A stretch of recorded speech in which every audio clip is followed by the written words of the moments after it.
درس شروع کولو نه مخکې یو مختصر نصیحت په دې موقع سره چې الله سبحانه وتعالی د مبارکه میاشت موږ ته نصیب کړه، نو د الله سبحانه وتعالی غټ نعمت چې د مبارکه میاشت راله او موږ ژوندي یو.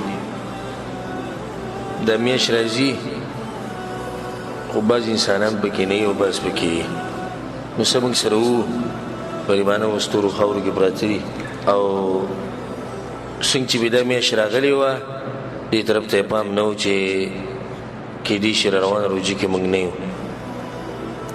نو دا د الله سبحانه وتعالی غټ نعمت نن د نور ډوبېدو سره د دې تېر شوي ورځې له نور چې ډوب شو او دا شپه راغله نو په موږ باندې رمضان میاشت راغله، هغه میاشت چې په هغې کې الله سبحانه وتعالی رحمتونه او برکتونه د بې حساب او بې شماره راوړی. نو د دې نور ډوبېدو سره د جنت دروازې کولاو شوې او د جهنم دروازې رب العالمین بندې کړې او شیطانان یې وتړل او د الله سبحانه وتعالی طرف نه آواز کېږي یا باغی الخیر اقبل و یا باغی الشر اقصر. د خیر غوښتونکي یا کوشش ښه ډېر کوه او د شر اراده لرونکي نور بس که. نو دا اوس د جنت د ګټلو میاشت ده، په دې کې به کوشش دا کوو چې موږ آخرت وګټو جنت وګټو. که په دې میاشت کې زموږ د دنیا ته لږ نقصان ورسي نو څه پروا نه کوي، د ډېر انتظارونو نه بعد دا میاشت راغله. دې ته 11 میاشتې موږ په انتظار ناست شو چې دا به کله راځي او کله به راځي، او خاص کر د نیکانو خلکو خدای یو ارمان وي چې دا میاشت به الله موږ باندې کله راولي. د دغه خلکو خبره نه کوم چې هغه دنیا پرست دي، د هغوی خبره جدا ده. هغو بلکې بعض پکې والعیاذ بالله د دې خبرې سره یې خفګان ورته کې ظاهروي چې دا میاشت بیا راغله. دا غریبانه د دنیا سره سوچ دی، خو موږ خو دې میاشت ته به دې خوشحالېږو ځکه چې دې کې جنت ګټلی کېږي، مقابلې کېږي او د الله سبحانه وتعالی طرف ته به خلک مخکې کېږي. نو څوک به کې وګټي د همیشه دپاره او څوک به کې وبېلي داسې وبېلي چې په نمونو وبېلی. او ځکه حدیث کې راځي چې جبریل علیه السلام هغه انسان ته خیرې کړي دي په چا باندې چې رمضان د میاشت راشي او الله یې ونه بخي، او رسول صلی الله علیه وسلم پې امین ویلی.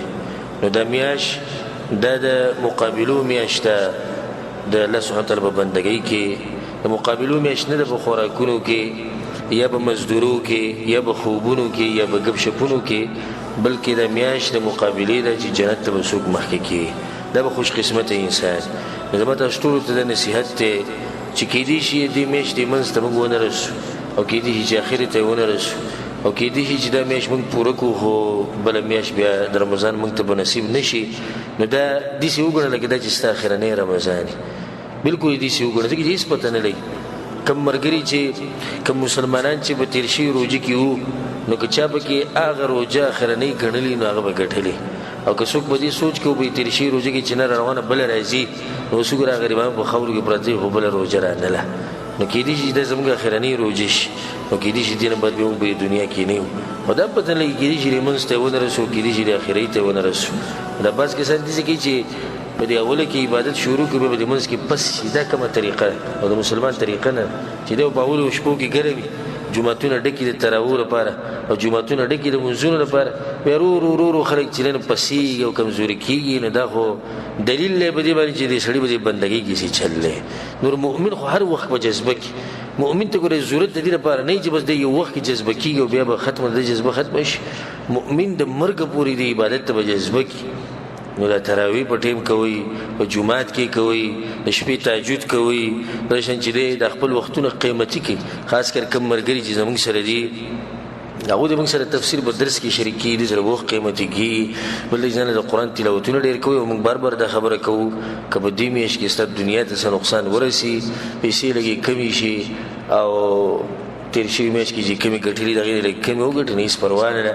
دا په ټول کال کې دغه یو میاشت ده، بیا پته نه لګي چې راځي او که نه به راځي. دا یو قدردان میلمه راغلی او په موږ باندې دا لازم دي چې دې میلمه قدر وکړو. دا میلمه د رب العالمین د طرف نه، نو چې څومره د رب العالمین قدر کو او تعظیم د زموږ په زړه کې دی نو بیا به د هغه د میلمه موږ تعظیم کوو قدر به یې کوو. الله سبحانه وتعالی دې موږ له توفیق راکړي په دې میاشت کې د هغه د بندګۍ کولو، او الله سبحانه وتعالی موږ له توفیق راکړي چې په دې میاشت کې موږ جنت وګټو. او الله سبحانه وتعالی دې څنګه چې موږ ته دې روجې د سر راورسوو نو الله دې موږ ته دې روجې د اخرني ورځې هم راورسوي، او الله دې ورته موږ ورسوي. او الله سبحانه وتعالی دې هغه وروڼه او خویندې وبخي کوم چې په قبرونو کې پراته دي، الله سبحانه وتعالی په هغوی باندې رحم وکړي، او الله سبحانه وتعالی هغوی قبرونه رڼا کړي، او الله سبحانه وتعالی دې زموږ او د هغوی د ټولو ملاقات په جنت الفردوس کې وکړي.